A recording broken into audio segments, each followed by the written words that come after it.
Welcome once again, ladies and gentlemen, boys and girls, to Mysteries from Beyond the Other Dominion.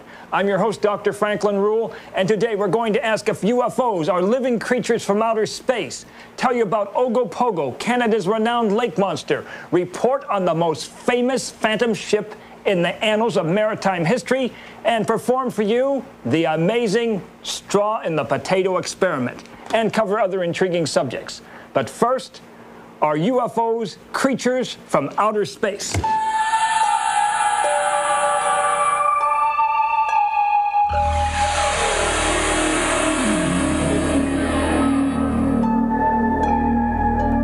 Now, in the 1970s, Dr. Viktor Goldansky from the Soviet Union proposed that organic molecules are actually forming in dust clouds throughout space. And that actually argues for the existence of life everywhere, because those clouds ultimately condense to form first stars, and then from those stars, planets.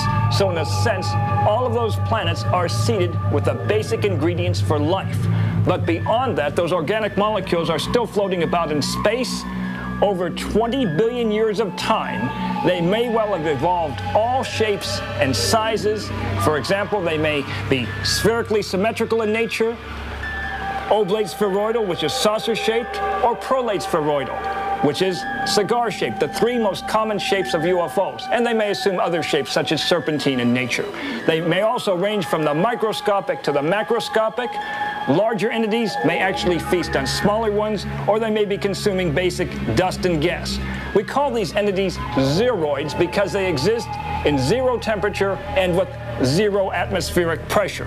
Now, if they, in time, have evolved intelligence and an ability to move about through space, they may have entered our atmosphere as living UFOs. One condition, however, they would need some sort of shield to protect them from our atmosphere because they're used to zero atmosphere. Hence, they may have evolved an electromagnetic shielding or perhaps some sort of a hard shell. We have numerous cases of so-called living UFOs. For example, even in biblical times, we had serpentine objects reported in the sky. More recently, for example, in 1973, in Logroño, Spain, a man claimed that a living UFO explored inside his home. In 1977, we had photos from Cluj-Napoca in Romania showing what appeared to be a living UFO moving about on the ground. Now, what would happen if a human astronaut were to contact or come into contact with a zeroid in space? That possibility was treated in the 1959 sci-fi classic, The First Man into Space, starring Marshall Thompson and Bill Edwards as the human zeroid hybrid. Let's see how long it takes you to spot that hybrid. Roll tape. It is.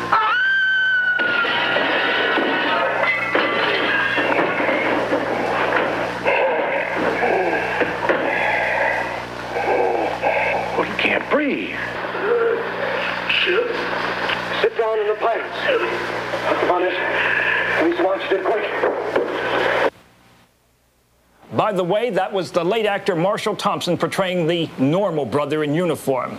Marshall, of course, was seen in many sci-fi and horror films such as It, the Terror from Beyond Space, and Cult of the Cobra, but most likely best known for his role on TV as Doctari. By the way, I used the expression late. That is a contraction for lately deceased. We certainly miss you, Marshall. Now, when we return, all about Canada's renowned lake monster, Ogopogo. Stay tuned. Don't go away.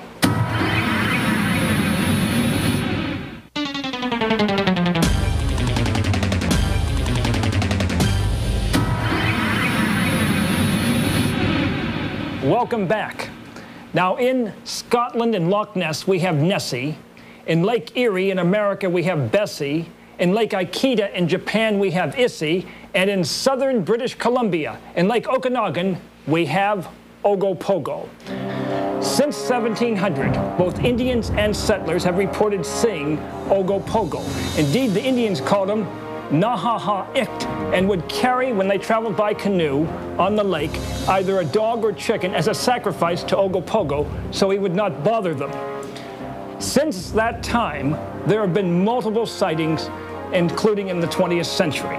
We've had people on shore who saw Ogopogo, people on boats on the lake who saw Ogopogo, and combo sightings simultaneously, people on boats and on the shore spotting the creature.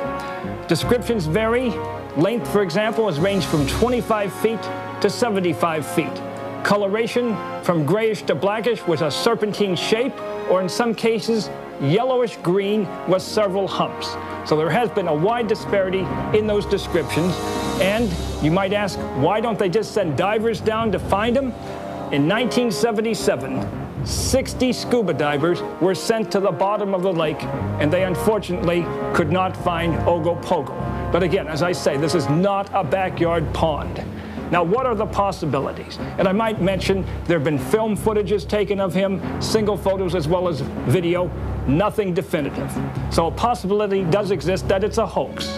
Another possibility that it's a beaver. Another possibility that's some type of a fish, such as an eel, sturgeon, or pike. Or just possibly, Ogopogo is a prehistoric entity. One possibility is the zeuglodon, an ancient toothless whale. The other is this fellow right here, the Elasmosaurus, meaning the plated reptile. He actually meets 4 of the criteria for being Ogopogo. First, he existed in the late Cretaceous period, the very end of the dinosaur era, 65 million years ago. So he could have existed to the present time. Secondly, he was an aquatic dinosaur. Thirdly, he was a North American dinosaur. And fourthly, his length is 45 feet, which fits in with that range of 25 feet to 75 feet in length. Now, for skeptics, may I point out that back in 1938, off of the coast of Madagascar, the coelacanth was discovered. Now, this is a fossil fish believed extinct for 1 million years. He existed 300 million years ago on Earth. If he still exists today, then why not someone like the Elasmosaurus or the zeuglodon? I think it's quite possible we have so-called UFOs, or unidentified swimming objects, throughout the world, including Lake Ogopogo. Lightning may have been the catalytic agent that created life on Earth, including lake monsters. Now, lightning is basically an electrical discharge between 2 clouds, or 1 cloud and the ground. Intriguingly, lightning can actually shoot upwards as well as downwards. Now, there are 4 basic types of lightning: forked lightning, sheet lightning, bead lightning, and a form known as ball lightning. And that's, of course, the most intriguing. It consists of a sphere of lightning that can actually move through a wall without becoming distorted. Size about 2 feet in diameter. Coloration, greenish bluish or bluish green. It either explosively dies out or quietly puffs out. Now, one myth concerning lightning, that it never strikes the same spot twice. In fact, we have many counterexamples. For example, cowboy actor Buck Taylor first was struck and killed by lightning, then his tombstone was twice hit by lightning. And the Empire State Building, during its first 10 years of existence, was struck by lightning no fewer than 68 different times. In the Middle Ages in Europe, it was believed that you could protect yourself from lightning by A, taking a mirror and placing it down against the wall, sleeping on a feather bed, or hiding the scissors. And in old Maryland, in America, it was believed that if you fashioned a toothpick from a splinter from a tree struck by lightning, it would cure a toothache. How about that? Now, we had a crew up in the state of Washington recently when lightning struck, and they interviewed some people who actually were hit by lightning. Let's hear what they have to say. We were about 3/4 of a mile down from the summit. The hail started coming heavier and heavier, and the lightning and thunder got closer and closer. And it was like real close, below us. Yeah. It hit the parking lot. We saw that. And all of a sudden, I felt an electric shock on my left arm and leg, and heard the thunder and saw a flash right next to me, and also in between me and the other couple that was about 20 feet away. And it threw us into the mountainside, just threw us down into a crouch position on the mountainside. it's like whack as hard, man. It was just like, oh, and I went, ah! And I turned around and Andy was like falling down, and I'm like, are you all right? laying on the ground. Liz is saying, "Are you okay?" And it felt like somebody just slapped me right on top of the head. And my right arm's kind of, all the muscles in it are pulled. They feel pulled, stretched. She can still taste it. My wife can still taste it in her mouth. Very interesting. Now, for the most intriguing case of a phantom ship in the annals of maritime history. The ship was the Mary Celeste. The date, December 4th, 1872, off the coast of the Azore Islands near Portugal. The ship was found floating with no one aboard. Now, originally it came from New York with a crew that consisted of a captain, Benjamin Briggs, his wife, 2-year-old daughter, and 7 sailors. What happened to them? First of all, there is no evidence of any sort of foul play. One might suspect, for example, piracy, but the cargo was intact in the cargo bays. Another possibility, that there might have been some sort of a storm or natural occurrence, but there is no indication that the wheel had ever been lashed. Normally in such situations, they will lash the wheel while everyone goes below decks to avoid a storm. Now this was a jinx ship. Beginning in 1861 when it was launched, it had a fire, collided with another ship, had sailors aboard it die, and the original owners went bankrupt, so it had a bad reputation. The possible explanations, of course some of the bizarre ones, a supernatural force, a UFO tractor beam, or perhaps a sea serpent. A more mundane explanation, one crew member went berserk and killed the other 9, then committed suicide. That possibility was actually dramatized in the 1935 film The Phantom Ship, starring none other than Bela Lugosi as the one-armed crew member Anton Lorenzen. Let's see what really happened aboard the Mary Celeste in 1872. Roll tape. Who are you? I am Anton Lorenzen. Lorenzen? What's your game? 6 years ago on this ship, Anton Lorenzen shanghaied on the Mary Celeste. Now, again, the Mary Celeste. And again, Mr. Pilson the maid. It wasn't one of the cats killed them. I put them overboard. Phantom ships have been reported in each of the world's 7 seas. Next, the famous straw and the potato experiment. Stay tuned. Don't go away.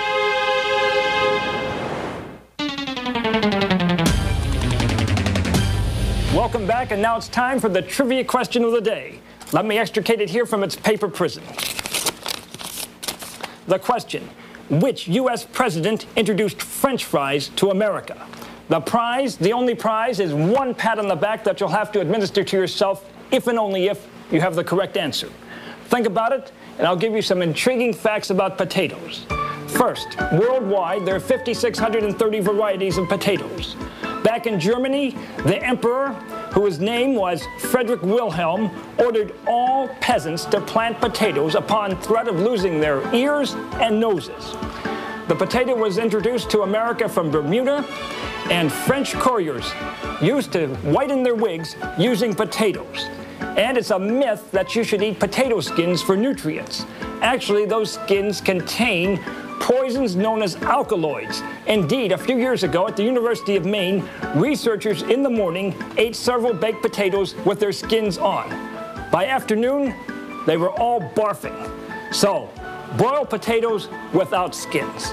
And Thomas Jefferson was the president who introduced French fries to America. He also was the only president born on the 13th of the month. Now for the amazing straw in the potato experiment. I contend that I can drive this lily-livered straw through this rock-hard potato by squeezing the straw and saying the magic word Gai. Let's see if it works. Gai! Do you see it? Into the potato. Would you like to see it again? I just happen to have another straw. Let's try it again. Gai! Right through. through and through this potato. Unbelievable. Now, the principle here, in effect, is basically the following. We are surrounded by air which acts downward with a pressure of 14.7 pounds per square inch. When I press this potato straw, the air is trapped in here, converting the straw into something akin to a nail, so it goes right through. If I were to perform this experiment on red planet Mars, where the atmosphere is much thinner, it would not work as well. Contrary-wise, if I were to do it on Venus, where the pressure is 90 times that on Earth, it would work even better. Let's try just one more time. Gai, straight through. One more time. Gai, 4 straws. Just happen to have another one. Let's go for 5. Gai, do you see that? Do you believe that? 5 straws, 1 potato. A world's record seen only on Mysteries from Beyond the Other Dominion.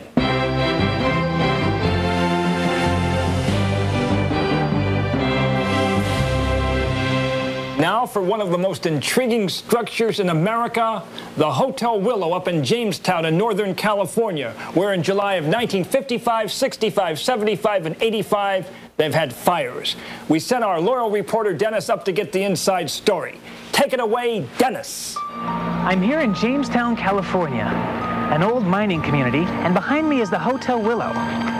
In its past, it's been plagued by mysterious fires, many attributed to the 23 miners killed in mining shafts just below the hotel. One of the town's favorite watering holes was the Hotel Willow, built in 1862. Since that time, however, the hotel has burned 5 times. Many believe the fires were intentionally set by ghosts. Current owner Kevin Mooney talks about his first fire. First, about 2 months after I was here, I was closing one night. The last procedure while closing is to check the stoves. They'd just been re-stove black, so I was showing my girlfriend how nice they looked as I checked them on the way out the door. The next morning, I got a phone call, and they said a stove had been left on and the place had burned down. Former Hotel Willow tenant Mike Cosentino. I saw a ghost in the Willow, in my room. It came in my room. I was sleeping, and I woke up, and there was this guy dressed, little guy, bald head, gray hair, bathrobe, pajamas, and walked into the room. If there are ghosts living here, who are they? The balding ghost is believed to be the man who caused the mining disaster. Another may be the spirit of a former hotel owner who shot his wife and then himself. I think somebody just wants to burn it down, or something just wants to burn it down. Well, Dr. Rule, go figure. Excellent job, Dennis. But get rid of that coat or you're fired. It doesn't meet our show's dress code. Coming up next, Dr. Rule's Bizarre Medical Facts.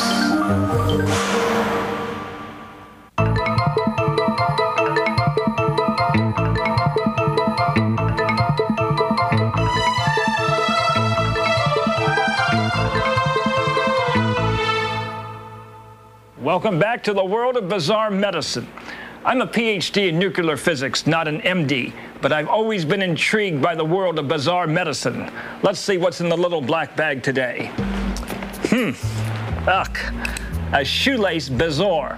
A bezoar, by the way, is spelled B-E-Z-O-A-R. It's a massive material that gets lodged in your GI tract. This represents the world's largest bezoar. It's a shoelace bezoar consisting of 290 shoelaces swallowed by a mental patient. It ranged from his esophagus down to his lower intestine and, of course, had to be removed or he would have died. Today in the medical literature, we have many cases of fiber bezoars. People feeling that fiber is nutritious, overdo it, develop these masses of fiber that become lodged in their GI tract and have to be, unfortunately, surgically removed. So please, if you're eating fiber, do it in moderation. We can't afford to lose even one of you out there. We've got to keep those ratings up.